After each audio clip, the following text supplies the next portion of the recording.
Shalom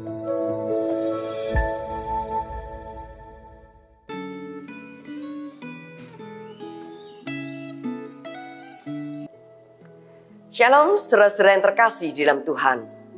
Melayani tanpa cacat celah bukanlah hal yang mudah. Keadaan yang selalu berubah, perselisihan pendapat, pertentangan dengan pihak yang tidak menyukai diri kita, dan kesukaran-kesukaran lainnya yang muncul baik secara internal maupun eksternal. Itu menjadi sebuah tantangan yang harus kita hadapi di dalam sebuah pelayanan.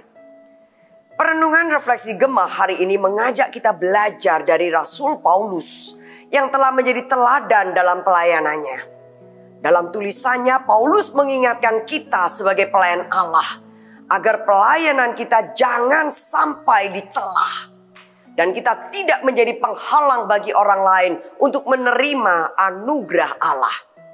Mari sebelum kita membaca dan merenungkan firman Tuhan, terlebih dulu kita berdoa. Kami siap belajar akan firman-Mu. Kami siap diajar oleh firman-Mu ya Tuhan. Mohon Allah Roh Kudus menolong setiap kami untuk memahami dan menghidupi akan kebenaran sabda Tuhan. Di dalam nama Kristus kami berdoa. Amin. Saya akan bacakan firman Tuhan dalam kitab 2 Korintus pasal yang ke-6 ayat 3 sampai ayat yang ke-10. Demikian sabda Tuhan. Dalam hal apapun kami tidak menyebabkan orang tersandung, supaya pelayanan kami jangan sampai dicela. Sebaliknya dalam segala hal kami menunjukkan bahwa kami adalah pelayan Allah, yaitu dengan penuh ketabahan dalam penderitaan, kesengsaraan, dan kesukaran, dalam menanggung pukulan, dalam sengsara dan kerusuhan, dalam berjerih payah, dalam berjaga dan kelaparan, dalam kemurnian hati, pengetahuan, kesabaran, dan kemurahan hati, dalam Roh Kudus dan kasih yang tulus ikhlas, dalam pemberitaan kebenaran dan kekuasaan Allah, dengan menggunakan senjata-senjata keadilan, baik di tangan kanan maupun di tangan kiri, ketika dihormati dan ketika dihina, ketika diumpat dan ketika dipuji, ketika dianggap sebagai penipu, ternyata orang benar. Sebagai orang yang tidak dikenal, namun terkenal. Sebagai orang yang nyaris mati, dan sungguh kami hidup. Sebagai orang yang dihajar, namun tidak mati. Sebagai orang berduka cita, namun senantiasa bersuka cita. Sebagai orang miskin, namun memperkaya banyak orang. Sebagai orang yang tak berpunya, sekalipun kami memiliki segala sesuatu. Amin. Saudara, surat 2 Korintus ditulis oleh Rasul Paulus sebagai respon terhadap tantangan guru-guru palsu yang meragukan akan integritasnya sebagai rasul. Dan ini pada akhirnya berimbas pada keraguan terhadap berita Injil yang disampaikan.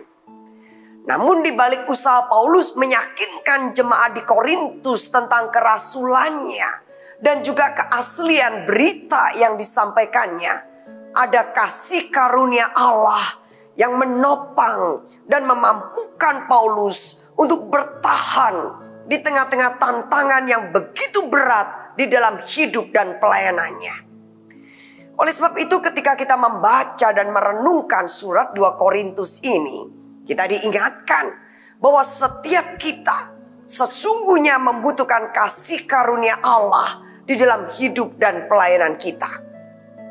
Rasul Paulus menunjukkan kepada kita bagaimana dia sebagai pelayan Allah menjaga agar pelayanannya tidak menjadi batu sandungan bagi orang lain, dengan mempertahankan ketabahan saat menghadapi keadaan yang sukar.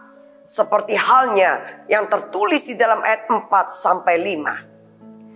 Ada 9 macam kesukaran yang dialami oleh Paulus saat dia melayani di dalam pekerjaan Tuhan.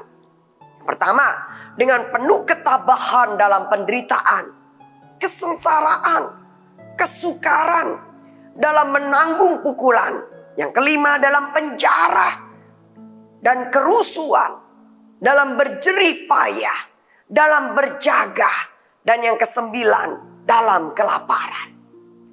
Menariknya saudara-saudara, di dalam ayat yang ke-6 sampai ayat yang ke-7, firman Tuhan mencatat ada 9 macam sifat dan 9 karunia rohani.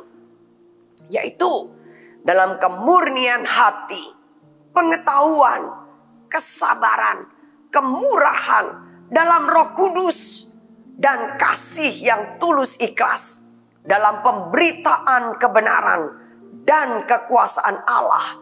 Dan yang kesembilan, dengan menggunakan senjata-senjata keadilan. Saudara-saudara, dalam menghadapi berbagai macam kesukaran dan tantangan yang muncul dalam hidup pelayanannya, Rasul Paulus menjaga moralitas yang baik dalam setiap keadaan.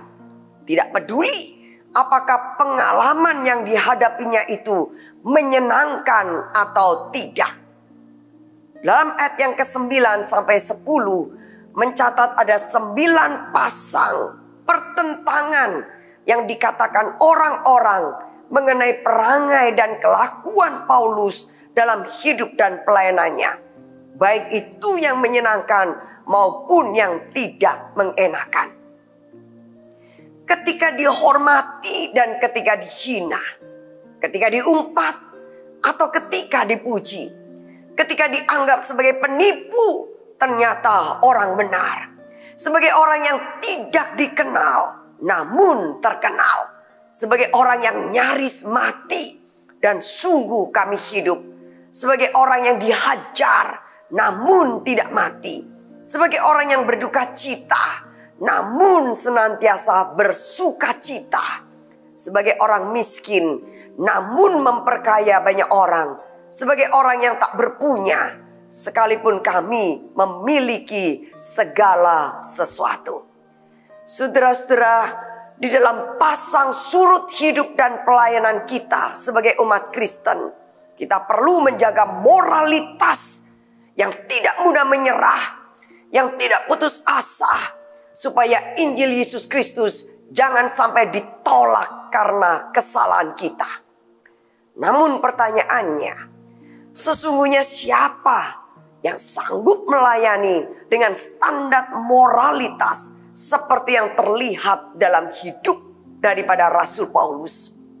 Rasul Paulus menunjukkan kepada kita bahwa dalam kunci untuk menjaga moralitas dan bertahan dengan penuh kesabaran dalam keadaan yang sukar, yaitu bertahan dalam Roh Kudus, dalam kasih yang tulus ikhlas, dalam firman kebenaran, dan dalam kekuasaan Allah.